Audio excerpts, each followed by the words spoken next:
On this new series that I'm loving so far, on this Becoming series, and y'all, we are getting down to the most gritty for Becoming series. This is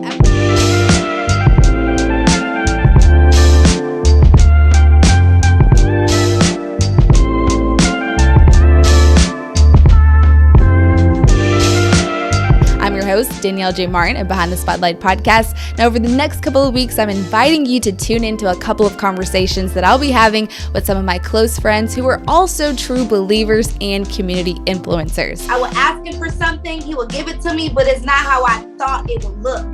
Just because you think that you deserve something does not mean that you deserve it in that season. The skills that you have that nobody else has, your perspective, the lens that you have, those things are your best thing. People always say, like, when you know better, you do better. But why is it that when you know better, you still don't do better? Are you really becoming wiser? Now, on this new series called Becoming, we're going to be diving into a variety of topics that's going to empower you and inspire you to become the better version of yourself. That's what it is. Because you're stepping into the unknown. You're stepping into unfamiliar territory. So when you're growing and when you're evolving and when you're changing, you're going to be faced with things that you've never been faced with. What God is calling you to do doesn't make sense. It makes miracles. That you are the head and not the tail, above and not beneath. Now, if you find that this conversation is serving you, then I encourage you to share it with someone else. And of course, don't forget to follow us on all of our social media platforms. Now, open up your minds and be ready to be transformed. Hey guys, we're back with another episode on Behind the Spotlight podcast. It's Daniellejmartin, your host on this series called Becoming. We are continuing these intentional conversations. Today, we're going to be discussing and focusing on becoming wiser. How are you becoming wise, right? So I'm super excited to introduce this next guest of mine. Okay, she's a writer, she's a rapper, she's an upcoming therapist. So look, if you need some therapy, we've been talking about a lot of therapy on this show. This is who you can listen to. Let me introduce you to Chiamaka Duru. How are you feeling, girl? Hey, girl, I'm feeling great. I'm very honored to be on your show. So I'm excited for our conversation. I'm super excited to have you, honey. Like, in case you guys didn't listen to the live that we did, Instagram live, it was pretty live. Okay. Sis was dropping gems, but we are going to go even deeper. Okay. So I always like to give my guests, like, just a heads up that we're going to be transparent on here. This is where we go deep and deeper, and we help the people really understand how to become the better version of themselves by sharing personal experiences, right? I think that they can connect to a lot of people by just listening to their stories. They can find themselves in their story, in another person's story, and most importantly, knowing that you're not alone. Okay. So on this episode of Becoming Wise, Chiamaka, I just want you to first give a little bit more background for those who weren't able to catch the Instagram live, and for those who are just joining us for the first time. Just let them know who is Chiamaka today and who are you becoming? That's a good question. So today I am currently, how do I answer that question? I would say that I'm currently in a place where I am discovering more of who I truly am. I think at one point in my life, I was identifying myself with other people's identities or trying to find myself in spaces that didn't necessarily speak to who I truly was. I think I was allowing other people to define me. I was finding the definition of myself in the world, the media. But I've taken that time to really take that step back to really discover who I am. And so right now I would say I am Chiamaka, discovering who she truly is, and I am becoming more myself. I love that. Yes, I love that. I'm becoming more myself. Okay, so one thing about Chiamaka that I'm sure a lot of people are surprised is that she's a therapist, but she's also a rapper, right? And so I know I told you before, I know a lot of people, and I'm sure people even have said those two just don't match, right? But it's that is the beauty of God and his children, is that he's called us to be who he has called us to be. And I absolutely love that. And I just want you to even go even deeper about that transition, right? Of as you're studying to be a therapist and you discover like, I love writing. I actually love music, you know, and trying to coincide both of them and like display it to the world. Like, what was that transition like for you? Child. So I guess I have to kind of take it back to the beginning where I've always wanted to do rap. I've always actually wanted to be an entertainer. So I wanted to do all rap, dance, act, sing, all the things. But that dream got cut short very early, I would say around like 15, 16, just because it was never encouraged. I even got bullied for it, you know what I'm saying? So I was just kind of like navigating the world, not really knowing truly what I wanted to do, but I always had this inkling in my spirit that I love helping people when it comes to their mental and emotional being or well-being, excuse me. But I was like on route to become like a nurse, a doctor, because that was kind of my parents' dream. And so because I didn't really have the chance to really explore any other gifts or talents of mine, I just went down this medical route where I knew from jump it wasn't something I wanted to do, but I didn't really know what else to do. Eventually, you know how God works things out, I eventually changed my major to be a psych major. And my last semester of undergrad, this happened right after I didn't get accepted to nursing school, despite the fact that I had the grades, I had the letters of rec, I had everything, but I didn't get accepted, but I felt a relief. And so after that, I was like, okay, God, what's next? So my last semester of undergrad, I had two professors that were therapists. I had a conversation with both of them, and I knew right then and there, this is what I needed to do. So that's how my journey of becoming a therapist started. I applied to a couple schools and got accepted to all of them. And I ended up at SMU.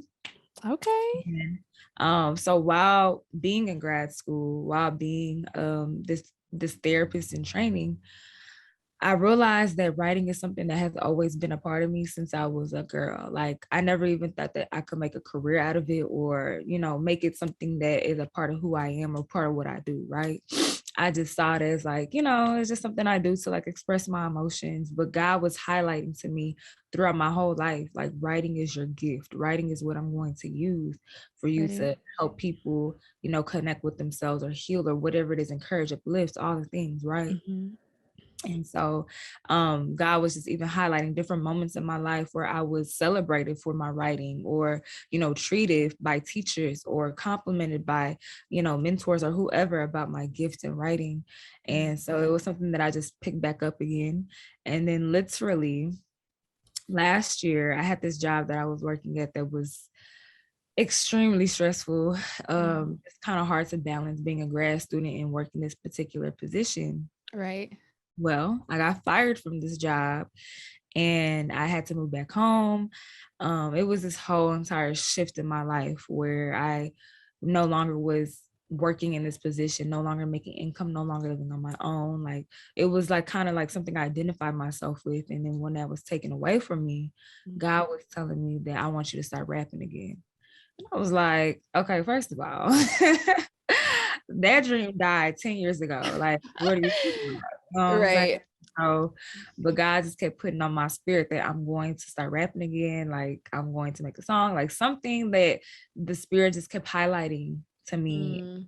So eventually I just pulled out my pen and started writing and came up with the song. I was writing different topics, different songs, and then I was able to grab one of them and make an actual song out of it and make a music video. And it was just literally everything that God had already spoke to me that I was going to be doing. So that's how I guess all the dreams decided to come up at once. But then as far as trying to make sense of how are these all going to make sense? Like they don't even really connect together, like a rapper and a therapist. Like who's going to want to listen to a therapist rapping and who's going to want to see a therapist that raps and, you know, all of these things. And God was like, I'm going to use them all. It all makes sense. In my music, I talk about healing and working on yourself and becoming a better version of yourself and, you know, having a relationship with God. And, you know, so things that I typically will tell my clients in my counseling sessions to work on yourself, to love on yourself, to heal, to all the things when it comes to healing and growing and bettering yourself. I talk about that in my music and in my writing. so it just finds its way to bridge that gap in itself. So I love that. It's still something that doesn't make sense, and I don't think it's supposed to, but I think that's how God intended it for it to be. Look, I've heard Mike Todd used to say, or he just said it the other day, he was like, things that come from God aren't ever supposed to make sense. They're just supposed to make miracles, and so period. And it's just like, that's just what it is. And I think sometimes like it's crazy because me and my girlfriend were just talking about how we have to get out of the mindset of trying to be so aware of what other people are saying and other people's opinions, because I'm speaking for myself too. I'm still learning that like, what other people are saying, it does not matter. Are they paying your bills? Are they the ones, doing what you're doing at night? So whatever people are thinking, it's like, we make that so much weight, right? Like so much weight on ourselves. Like, what are they going to say about me? What are they going to think about me? But it's like, why is that so much of our concern when it's like your life, like you are living for God, you're living for you. So why is it so heavy of the opinions of others? Like, have you ever gone through that season where it's just like, I wonder what they say, and it's keeping you from doing something? And it's like, why is that so much of a concern? Girl, if anything, it's something that I probably still battle with till this day, just with the constant pressure of wanting to keep up with what you see on social media, because you see how a particular person is living and getting praised for it. So you want to keep up with that. You feel like the life that you currently live is not enough, or you feel like the things that you're doing is not, I guess, as cool or as dope as the next person, right? And so you're constantly, even just as an artist in general, like whatever you create, that's your baby. So you want it to be well received. You want it to be, liked. And if people aren't as receptive, it makes you a little sensitive, like, yeah, it does. I'm sensitive about my okay. Look, especially artists, like I already know, like you guys are very sensitive, and that's just with anyone that creates anything. But I know for sure, like music artists, like there's something about like, this is something I created, and it's like your baby. Absolutely. Yeah. Absolutely. So diving into like what we're really going to talk about, Chiamaka, what I love about you and your spirit is like, you are so spiritually led, so spiritually driven. And in a way, like Chiamaka has this thing that I don't even think that she understands, that we'll just be talking and like, she'll just be talking. And I'm like, okay, Chiamaka, like you literally are just like preaching right now. Do you not understand like what she just said? Like you just go on this like rant of like preaching. And so I know that you live by the word of God. And so I think it's so important that as people are becoming this version of themselves, the better version of themselves, I also think it's important that you identify like the things that are making you wiser, like the things that are helping you progress forward, but also recognizing like, what are the things that are keeping you stagnant? Like, what are the things that have kept you like in place? You know what I mean? And so like for you, it's like, as you're becoming this person who you are today, like, what are some things, some lessons that like God told you back then that you've learned now that like, I understand why I had to go and learn that? Oh, girl. I mean, which story do you want to hear? I guess like anything in relation to like anything that you think is going to serve the people. I'm not even going to tell you which story you should, but like if you feel like, someone needs to hear this today. Well, I'll just share the one that's coming to mind. This is a story that I typically share quite often because it was my most recent and most probably prevalent pain or experience that God allowed me to go through. And it was when I went through the worst heartbreak of my life. Long story short, there's this guy that really had me thinking I was his wife. I was going to marry him. And before you know it, he decides to marry somebody else and gets her pregnant. And all these things are happening right in my face. And I was really trying to understand, like, God, why would you have me believe that this person was supposed to be my husband? Why would you have me sit here and watch him really destroy my heart like this on purpose? Like, why did I have to go through this? Why did I have to experience this pain? And God was just teaching me so much about my self-love, God was teaching me about my self-worth. God was teaching me about honoring my spirit. And it was more than just when it comes to being in a relationship with people. It's about how you present yourself in this world, how you walk yourself, or how you basically present yourself in this world, right? And how you show up for yourself, how you believe in yourself, how you treat yourself. And so just from that situation alone, it taught me that, okay, maybe I don't love myself as much as I thought I did. Maybe I compromise my values for the sake of wanting to be loved, or for the sake of wanting to be somebody's wife. I compromise my integrity and what I stand and my boundaries. And I was dishonoring myself. It was a lot of things that God was teaching me that, I've taught you things. I've given you lessons. I've given you the wisdom. But then when it's time for you to apply it, you for some reason misfire. Like, I don't know what's going on, sis. The second you are, blinded by love, you kind of forget yourself. Forget what it is that I told you. Forget what it is that, I've caused you to. And a part of it was because I was broken. I would say that too. A part of it was because I kind of did have a sense of my own identity. I was, again, like I was saying earlier, I felt like I was identifying myself off of other people's definitions and opinions about myself, instead of really walking in the identity that God has said about me already. Right. So I had to learn so many lessons just from that situation alone, about my self-worth, my self-love, about honoring my spirit, saying no even when I don't want to, upholding my boundaries, really having integrity for myself. And that's my word for the year, is integrity, which when God said it to me at first, I was like, okay, God, that's not a cute word. I don't you know what I'm saying? But I don't like that word.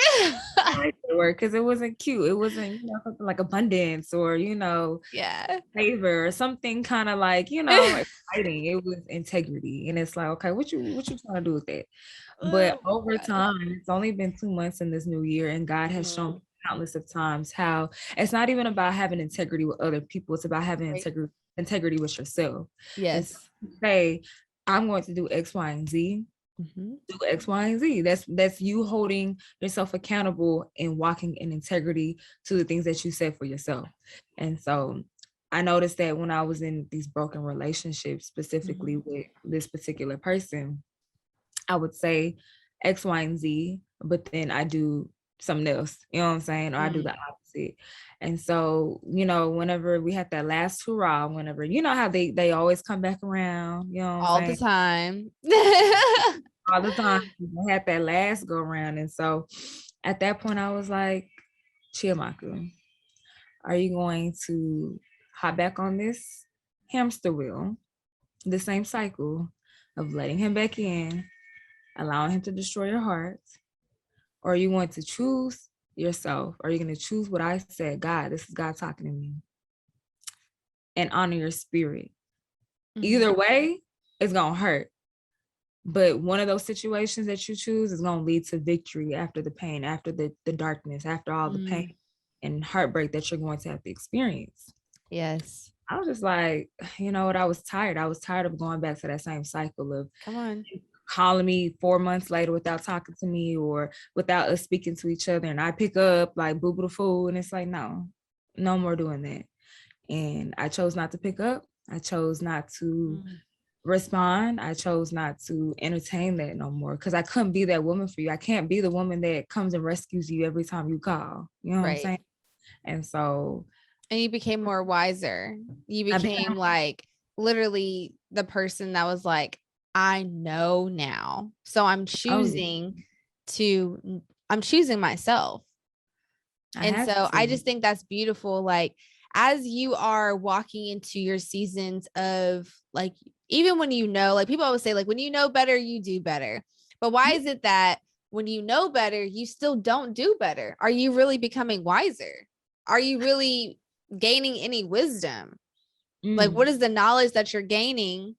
Because a lot of women can say, I know I'm not supposed to be with this person. I know, but like, why are you still there if you know, right?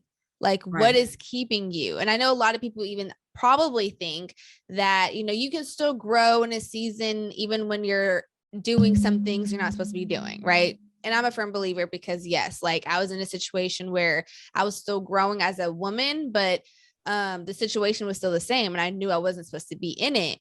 So it's just like, you know, but I think also, and I was going to ask you, like, do you also feel like you get to this peak in this point in your life where it's just like, okay, I cannot stretch myself any more thin, or I can't even become any more wiser or better because I have to actually choose to get out of this situation.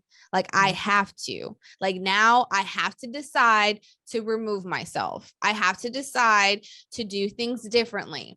I have to decide to read more or do whatever it is that God is calling you to do. But it's like, now you have to make a choice. Wisdom, so it's like, wisdom is a choice. Like you have to choose wisdom. You have to choose growth. You have to choose healing. All the things that you desire is on the other side of you choosing it. And so if you're not willfully and going after it and choosing it, you're going to continue to repeat the same cycles that you find yourself in that is causing heartbreak and destruction and pain in your life. So in order for you to experience that joy and that freedom and that peace and the wisdom desire, go after it, choose it. That's good. And as you decide to choose wisdom, it's like for you, Chiamaka, what did you do differently? You know, because we're not sitting here saying that like it's so easy to get out of a situation that you've been in for so long. Like it's not. Like it takes time. You know what I mean? But it also takes baby steps, right? So it's just like the baby steps in you, whether that's you reading more, whether it's you going on a self-care walk or on a self-care date, you know what I mean? Like for you, like, what did you have to do that was like, I have to self-love, love myself more for me in order for me to get over this hump? Girl, I mean, you said it. I had to start reading books. I mean, books was something that I've always loved since I was a kid, but it was neglected over time when I kind of went through a journey of not really knowing who I was. But I picked books back up, like I would say around 2018, and just started reading again. I started reading books that poured into my spirit, that uplifted me and reminded me who I was. Journaling is another thing that I started to pick back up again. Another thing that I was doing my whole life, but lost it on my way of losing myself, but then finding myself back again. I was able to bring back the journaling, and that was extremely freeing for me to relieve all the pain and all the thoughts and worries and good things even too, just to release whatever was in my spirit onto paper. Right. Being able to read back what I wrote and realize like, wow, like this is where I was at one point in my life and this is how it evolved. Being able to see my first journal entry to my recent ones and just seeing you know, going on those self-care dates or, you know, those self-love dates is what I like to call them, being able to go solo, you know what I'm saying? Spending time with your girlfriends, being able to have those sisters that uplift you and carry you through those hard and dark seasons, that pour back into your spirit, and those sisters that genuinely mean well. You know, it's a lot of sisters that we can have, but not a lot of them mean well. So you have to be discerning of those that are in your circle when you're going through those dark periods. So yeah, journaling, reading books, going to the gym was another thing that really helped me. Not only my body, but my mind. It taught me discipline. Changing my diet, because I don't think a lot of people realize how your diet, your mood, the way you think, you know? And so having to really be mindful of what I put in my body.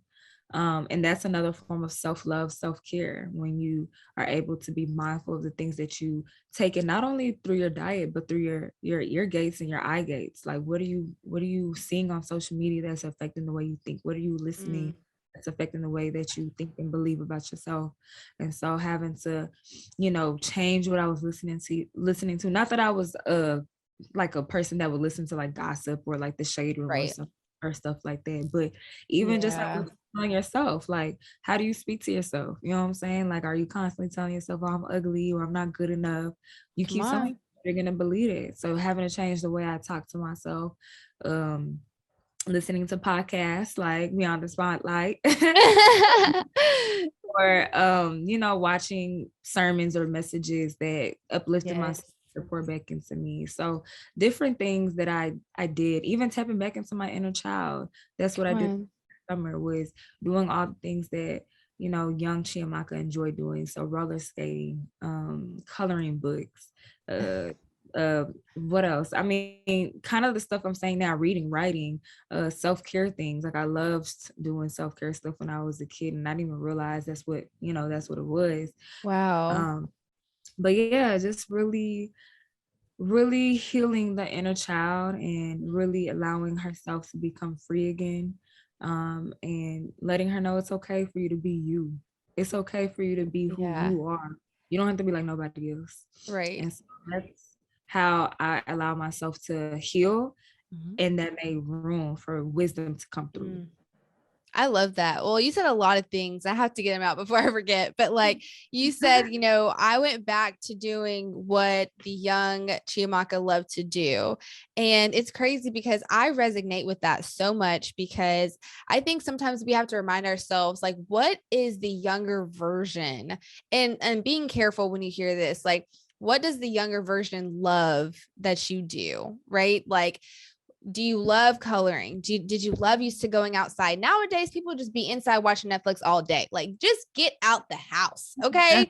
You know, like go watch a movie at least, you know, like that's better than being inside your house all day. I mean, we were just in house for a whole year, you know, but I'm just saying that, like, you know, what was the things that you loved to do when you were younger? Like trying to figure that out, because I think that's a really big piece to really maybe go and find the inner and center of who you are, is what did you like as a child? You know what I mean?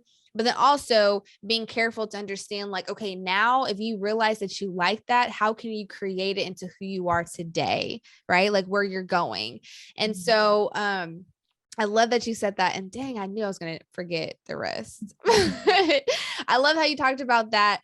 And you did talk about like, just like how you speak to yourself and the things that it's important. I always say almost on every episode, like, you speak the direction of your life, and you have to be careful in what you speak, you know, to yourself. You have to be very careful, you guys, because if you think, I'm telling you, it's so cliche and it sounds easier said than done.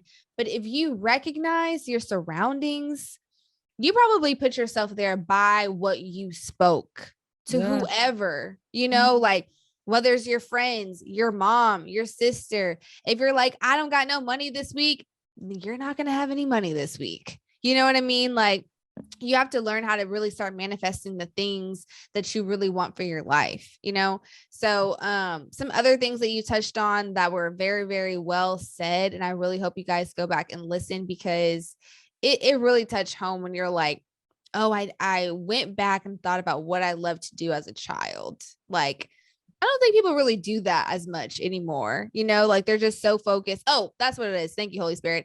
Okay. You touched on social media, right? And how, you know, you get so like bombarded with what's going on and around you that you really lose sight of who you are and what you like to do. And I'm not going to lie, I used to be in that season, and I'm sure it was even recognized that I was in that season where, you know, I wanted to like play catch up. You know what I mean? Like I wanted to be on to show and prove that I can do this. I can do this. I can do this, to where I started to lose myself, like for real. Right. And so going back to like, why are you trying to live for other people? Like, what is that mindset? Like, what is it that keeps us holding on to that thought? Like really evaluate, what is it? Why are you so caring about trying to please people? I think, you know, for us, we want to be liked, want to be liked. And I think generally that's the reason why people try to keep up with the Joneses. People are going broke trying to look rich. You know, we overextend ourselves so that way we can get a like, or we can get a comment or an applause that, you know, you live by the praise, you die by it. And I realized that, you know, I can't live by that, because it's so up and down. You know, I could post a picture and get 1,000 likes. The next day I can get 10. And how, like, if I live by that, that will kill me. That would kill me. Yeah. I have to live by the spirit. I have to live by what God says is that he approves of. And so if I do something and I know that God put his hand on it, Come on. I care less if there is an applause or nothing in response to it. As long as I'm doing what I know I'm supposed to be doing for God and for myself and for what I'm called to, because I can't do it for people. People are fickle. People one day and then they hate you the next. Like, you cannot put your hope and trust in man. They will fail you. They fail themselves.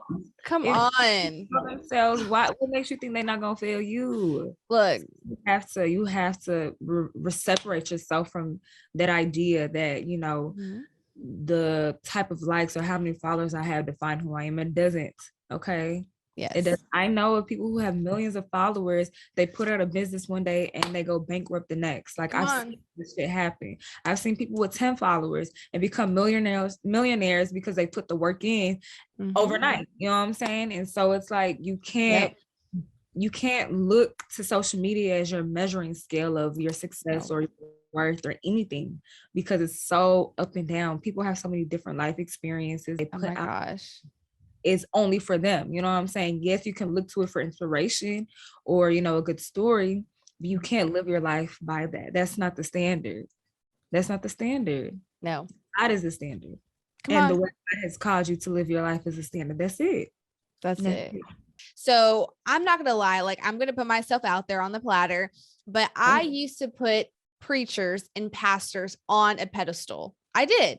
I was that person. As I was growing up in a church, I used to think that they had their life together. They were, the example that we should be living by, until, not going to lie, one of my favorite pastors at the time, and I'm very transparent about this. A lot of people who know me know this story, but when I found out that Pastor John Gray cheated on his wife, it was a very turning point for me in my Christian life and in my life in general. And I think it's important that you hear this, because it's like, you're not alone for thinking that, oh, this pastor, this preacher has this perfect lifestyle and this is what we want. And so I think that as I was growing in my Christian walk, I really thought, and I even remember meeting him, you guys, I remember meeting this man and I was like, oh my gosh, it's Pastor John Gray, literally going crazy over this person who was just a person. Right. And at the time I was viewing him as, someone that was on a pedestal, someone I looked up to, someone I honored, everything. Oh, I know he treats his wife well. I want a marriage like you. I want a kid, whole lifestyle admired. Right. Until literally when the news came out, and it really broke my heart, and it made me question a lot of the people who were preaching at the time. And even today, but I think God was trying to tell me that you never, ever make any man your idol. You don't idolize, you don't honor, you don't do any of that. Honor your people, yes, but I'm just saying, you don't put them on a pedestal to where you think that they have this great life and they're perfect and they're everything, because really behind every preacher, behind every pastor is a person, is a father, is a man first, But it really broke my spirit because, again, I just looked at him in a different light. But I think it was a really transition moment for me, because it taught me that moving forward, you never, ever put everything into one person. Celebrities that you guys be honoring out there and going crazy about, it's crazy to me, Chiamaka, that people will go crazy over a celebrity more than they go about God. Come on. That part. Come on. Really? Right. Really? Yeah. These people don't even know you at all. Don't get me wrong. Not even that, because I'm telling you that whole moment for me realizing a preacher, a pastor is a man first and then a pastor, ever since then, the blinders came off for me and I stopped idolizing preachers and pastors. Don't get me wrong. I honor, Mike Todd, but I would never put him on that pedestal as if he's that person that I want to be with and honor and everything like that. I just would never go through that path again, because going through that really taught me that they're not God, you know? And I think sometimes we, in our minds, imagine or picture, well, if they said it, it got to be right. It has to be right. Now, even Mike Todd says all the time that like, he's still figuring it out. He's still like, if he makes a mistake, he'll get on and he'll apologize for it, but never like be so interested in seeking him, like seek God first. Right. So I just thought that was so important that you touched on, you know, making sure that people are not idolizing so much of the people who don't even look at you, who don't even know you. They will fail you every single time. Absolutely. Literally. But anywho, no, go ahead. Well, I was just gonna add to that, you know, I think that goes with anybody, you know, like I feel like my struggle was more with the guys that I was dating. I was putting them on a pedestal and I was, you know, idolizing them and making it seem like they were God because you know, my own personal experiences with men have not been the greatest, starting with my father. And so anytime I was treated with any ounce of some better treatment than I've ever experienced with my dad, you know, I treated that person or that guy or that boy like they were God. So, you know, this is even a tidbit to the fathers and some mothers too, to love on your children and pour into your children, or else they're going to go find God in somebody else, you know, and you don't want them to put their hope and trust in a boy or a girl or whoever that will fail them, because again, men fail themselves. So what makes you think they won't fail you? You know what I'm saying? And, you know, sometimes they don't intentionally try to fail you. It's just because we're human. You know what I'm saying? To also realize that with these pastors and preachers and these, you know, world-known leaders that we, or celebrities or whoever else we put on pedestals, they're human too. You know what I'm saying? Like, it is easy to just look at them with their title and what they do, but reminding yourself that, you know what, I can't take all that they say as truth until I take it to God myself, because God is who my standard is. God is who I can put my hope and trust in. God is who gives me the confirmation and clarity of what it is that I get from man or from other people. You know what I'm saying? Oh, that's my little tidbit on that. Well, as we do come to a close, you guys, what I do on every episode is I leave the guest with just the platform to give whatever it is that's in your heart, whatever it is that you've learned recently, whatever it is that you just want someone to know today. Just share with the people, like, what is one last advice, one last tip that you can leave the people with for the day? Okay, well, I'll just share something that I literally learned last night / this morning. Ooh, okay. I love new stuff. Okay. Me too, girl. So I struggle with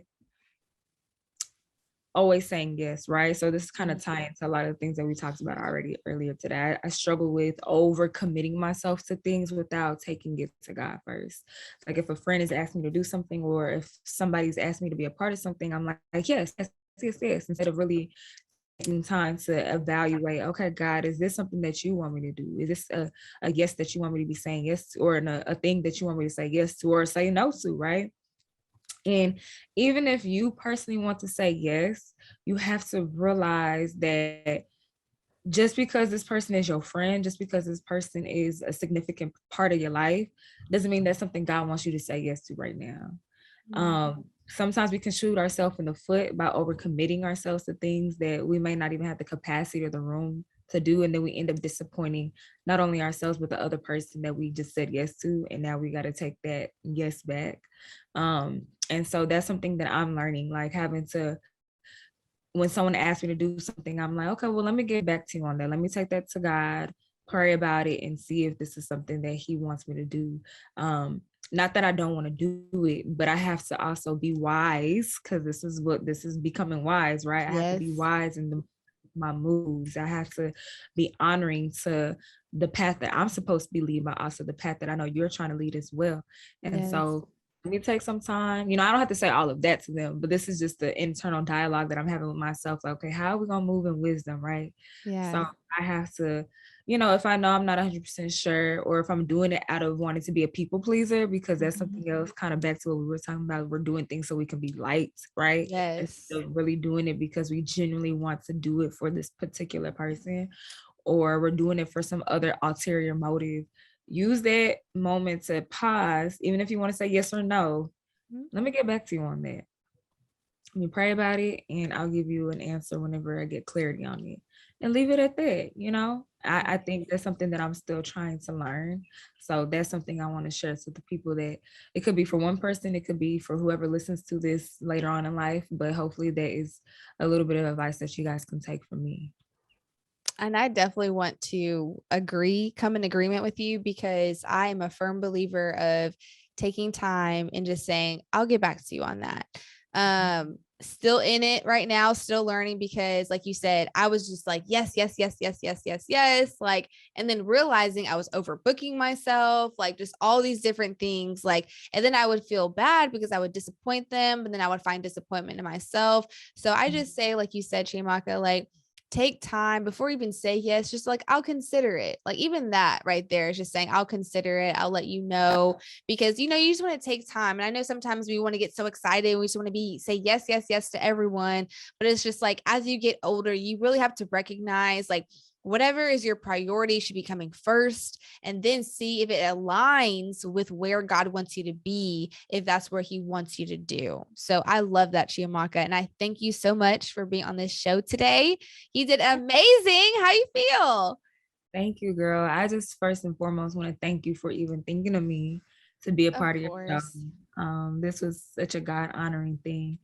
And I feel great. I'm excited for you. I feel like just this whole setup you got going on, your own show, you're literally a one woman show. And I'm so excited and beyond, excited to see what God is about to do in your life with behind the spotlight, and all the things that you do as far as working out and all the little things you do, girl. You already know what you do. So yeah, excited. I'm really excited, and I'm proud of you, and just keep doing your thing. I appreciate that. I do. I'm super excited. They don't understand that, like, I'm more excited about the conversations that come on here, because it's just so much to unpack. And I just already know that where we're going, part 2 has to come. So part 2 just definitely has to come, of becoming series. So we may have the same guests on here, and it's like maybe just dissecting what are the things that listeners are taking away that they want to hear more of. Like, I just definitely want to be sure that we are serving the people, and I'm just honestly doing what God has called me. So we do appreciate you guys listening to us. That's all for Becoming Wise. Tune in. And also, before we go, make sure you follow our guests. Okay. Not just follow this show, but Chiamaka, let them know your social media handle. You can follow me at by.Chiamaka. That's CHIAM as in money, AKA. I have to spell it for y'all, because I know it's a mouthful, my name. Okay. Yeah. So that's my main page. I do have a writer's page that is literally the same thing without the period. So it's by Chiamaka.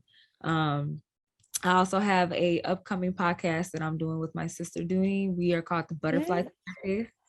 So we'll be sharing content on mental health, self-love, self-care, relationships, all the things. So that is something that we are working behind the scenes, and eventually we'll put out soon. And yeah, Twitter is the same thing, by Chiamaka. All my social media platforms are by Chiamaka. So yeah. Awesome. I'm super excited for this podcast. When I saw that, I was like, yes, honey, finally. Look, I got, friends up and coming. We all gonna be winning together, man. I'm telling you, I just already know. I'm super excited. Period. All right, you guys. Well, we'll see you right back here next week with another episode. Stay tuned. Be sure to follow Instagram, YouTube, and Facebook Behind the Spotlight Podcast. That's all. Have a great day. Bye.